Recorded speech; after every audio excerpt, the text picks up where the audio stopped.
ஓம் சாய்ராம். சாய் சங்கரா channel நேயர்களுக்கு என் அன்பு வணக்கங்கள்.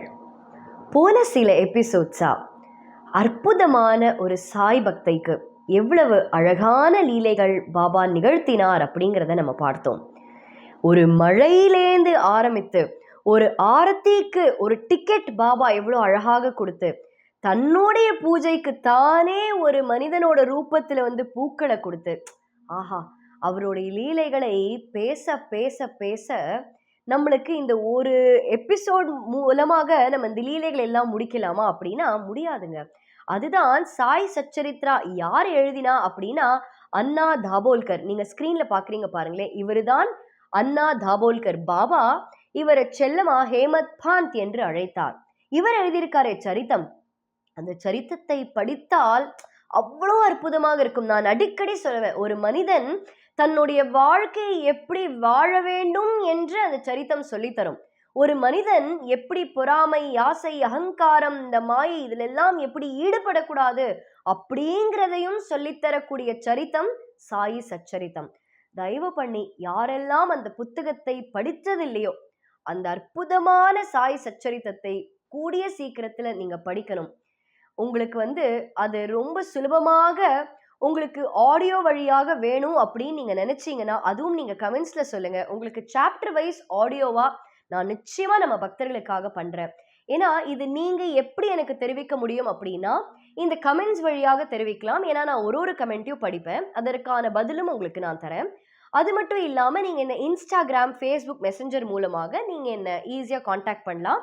அது மூலமாக உங்களுக்கு சச்சரித்தம் படிக்க முடியலைங்க, நான் நிறைய டிராவல் பண்றேன், அது ஆடியோவா இருந்தா எங்களுக்கு வசதியா இருக்கும் அப்படின்னு நீங்க நினைச்சாலும் நீங்க கமெண்ட்ஸ் வழியாக எனக்கு சொல்லலாம். ஏன்னா ஒரு சரித்தம் படிக்கிறதுக்கான ஒரு குடுப்பினை, கேட்கறதுக்கான ஒரு குடுப்பினை பாபா நிச்சயமாக நம்மளுக்கு அருள வேண்டும். ஏன்னா அந்த காவியம் அற்புதமான அந்த சரித்தத்தை படிக்க படிக்க படிக்க வாழ்க்கையில அந்த டவுன்ஃபால் அப்படின்றது ஒன்று நம்மளுக்கு இருக்கவே இருக்காதுங்க. அந்த அளவுக்கு பாபா நம்மளை மோல்டு பண்ணி கொண்டு போயிடுவார். அப்பேற்பட்ட ஒரு அற்புதமான பல லீலைகளை நம்ம தொடர்ந்து நிறைய எபிசோட்ஸா பார்த்தோம் இல்லையா? அப்போ போன எபிசோட் முடியும் பொழுது நான் உங்களுக்கு என்ன சொல்லியிருந்தேன், ஏப்ரல் 26 மாதவ்ராவ் தேஷ்பாண்டே, அதாவது ஷியாமா அப்படின்றவரோட சமாதி நாள். எல்லாரும் அந்த நாளன்னைக்கு அவருக்கு நன்றி சொல்லுங்க அப்படின்னு நான் சொல்லியிருந்தேன். இது நீங்க லேட்டா தான் பார்த்தீங்க அப்படின்னாலும் நீங்க கவலையே பட வேண்டாம். ஒரு நாளும் பாபா கூட வாழ்ந்த பக்தர்களுக்கு நம்ம நன்றி சொல்றதுக்கு நம்ம கடமைப்பட்டிருக்கோம். ஏன்னா இன்னைக்கு ஒரு தாசகனு மகாராஜ் இல்லாமல், ஒரு ஷியாமா இல்லாமல், ஒரு அண்ணா தாபோல்கர் இல்லாமல், ஒரு நானா சாஹேப் சாந்தோர்கர் இல்லாமல், ஒரு காக்கா சாஹேப் தீக்ஷித் இல்லாமல், ஒரு ஹரிவிநாயக் சாத்தே இல்லாமல், ஒரு பாய்ஜாபா இல்லாமல், ஒரு லக்ஷ்மி பாய் இல்லாமல், ஒரு தாத்யா கோட் பாட்டேல் இல்லாமல், இந்த மாதிரி பக்தர்கள் இல்லாம இன்னைக்கு நம்ம பக்தி அப்படின்றது ஒன்று அடுத்த ஸ்டெப்புக்கு போயிருக்குமா அப்படின்னா அது ஒரு பெரிய கேள்விக்குறி. ஏன்னா அவ்வளவு உபதேசங்கள் இந்த பக்தர்கள் மூலமாக நம்மளுக்கு கிடைச்சிருக்கு அப்படின்னா அதற்காக ஒரு நாளும் இந்த பாபா கூட வாழ்ந்த பக்தர்களுக்கும் அவங்களோட ஜென்ரேஷன் இருக்காங்க பாருங்க, அவங்களுக்கும் நம்ம நன்றி சொல்ல கடமைப்பட்டிருக்கோம்.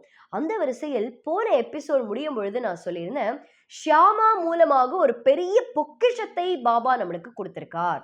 முதல்ல சொல்ல வேண்டிய ஒரு பொக்கிஷம் இருக்கு, பார்க்க வேண்டிய பொக்கிஷம் இருக்கு. அது ரெண்டுமே நம்ம இந்த எபிசோட்ல பார்ப்போம். முதல்ல சொல்ல வேண்டிய பொக்கிஷம் என்ன அப்படின்னா, ஷியாமா கிட்ட பாபா துவாரகா மாயில் இருக்கும் பொழுது ஒரு ராமதாசி, ஒரு பக்தர் துவாரகா மாய்க்கு வரார். அவர் ஒரு புத்தகத்தை கையில வச்சிருக்கார். ஆனா பாபாக்கோ என்ன ஆசை அப்படின்னா அந்த புத்தகம் அந்த ராமதாசியை சேர்ந்தது. அந்த மனிதன் கிட்ட அந்த புத்தகத்தை மறுபடியும் தரணும் அப்படின்றது பாபாவோட ஆசை அல்ல. அந்த ராமதாசி வச்சிருந்த அந்த புத்தகம் ஷியாமாக்கு தரணும் அப்படின்றது பாபாவோடைய ஆசை.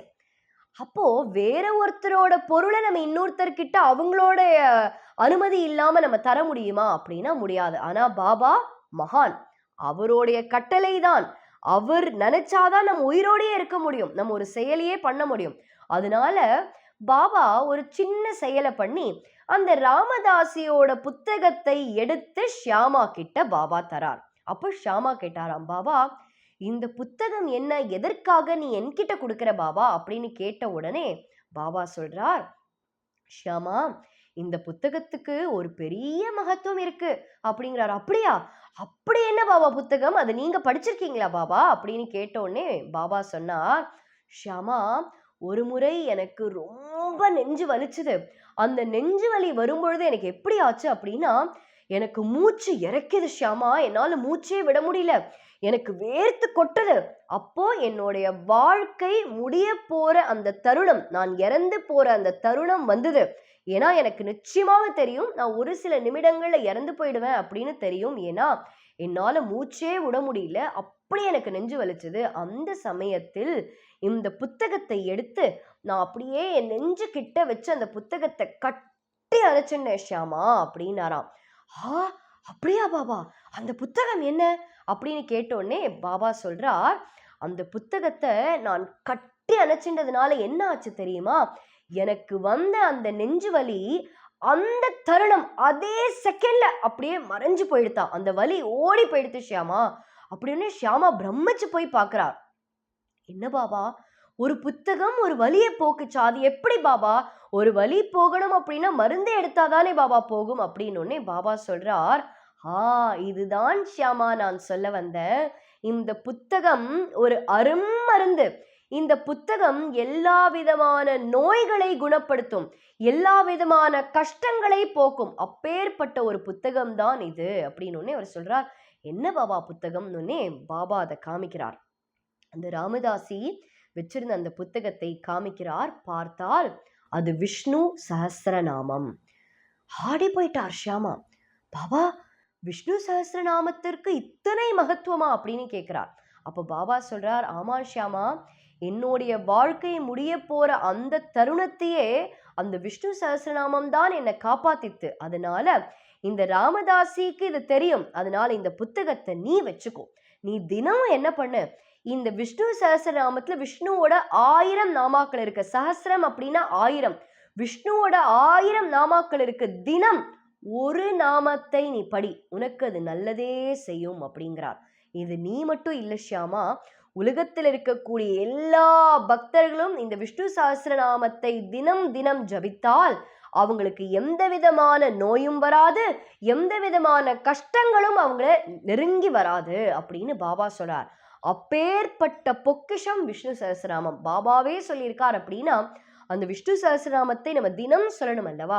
நம்மளோட சேனல்ல நிறைய பேர் கேட்குறீங்க, அக்கா விஷ்ணு சஹஸ்ரநாமம் சொல்லி கொடுங்க அப்படின்னு. கூடிய விரைவில், ரொம்ப ரொம்ப very short time, in very very short time உங்களுக்கு விஷ்ணு சஹஸ்ரநாமம் ஒரு ஸ்லோகமாக நான் உங்களுக்கு நம்ம சேனல் மூலமாக சொல்லி தருவேன்.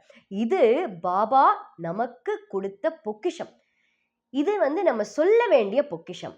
ஓகேவா? இதுல நம்ம எல்லா பக்தர்களும் யோசிக்கிறோம், என்ன இவங்க 2 பொக்கிஷம் சொன்னாங்களே, சொல்ல வேண்டிய பொக்கிஷம், பார்க்க வேண்டிய பொக்கிஷம். இந்த பார்க்க வேண்டிய பொக்கிஷம் என்னது அப்படின்னு கேட்டா, பாபா பயன்படுத்திய பல பல விஷயங்கள்னு இருக்கு. அந்த பொக்கிஷங்கள் எல்லாம் இன்னைக்கும் நம்ம பார்க்கலாம். எங்க அப்படின்னு நீங்க கேட்டீங்கன்னா, ஷிரடியில் இருக்கக்கூடிய தீக்ஷித்வாடா அப்படின்ற இடத்திற்கு நீங்க போனீங்கன்னா, பாபா போட்டிருந்த கஃப்னி, பாபாவோடைய பாதுகை, பாபா பல பல விஷயங்கள், பாபா பயன்படுத்திய பல விஷயங்கள் அந்த தீக்ஷித்வாடால நீங்க போய் பார்க்கலாம். ஆனா இப்போ நான் சொல்ல போற அந்த பொக்கிஷம் யாரு மூலமாக நம்மளுக்கு கிடைச்சது அப்படின்னு நீங்க பார்த்தீங்கன்னா, அவருக்கு பேரு வாமன். இந்த வாமன் நர்வேக்கர் என்ன பண்றார் அப்படின்னா, ஷிரடிக்கு வரார். வந்து பாபா கிட்ட ஒரு விஷயத்தை கொடுத்து அது மறுபடியும் பாபா கிட்ட இருந்து எடுத்துட்டு போகணும் அப்படின்னு யோசிக்கிறார். ஆனா நான் எப்பயும் சொல்ற மாதிரி, மேன் ப்ரொபோசஸ், காட் டிஸ்போசஸ்.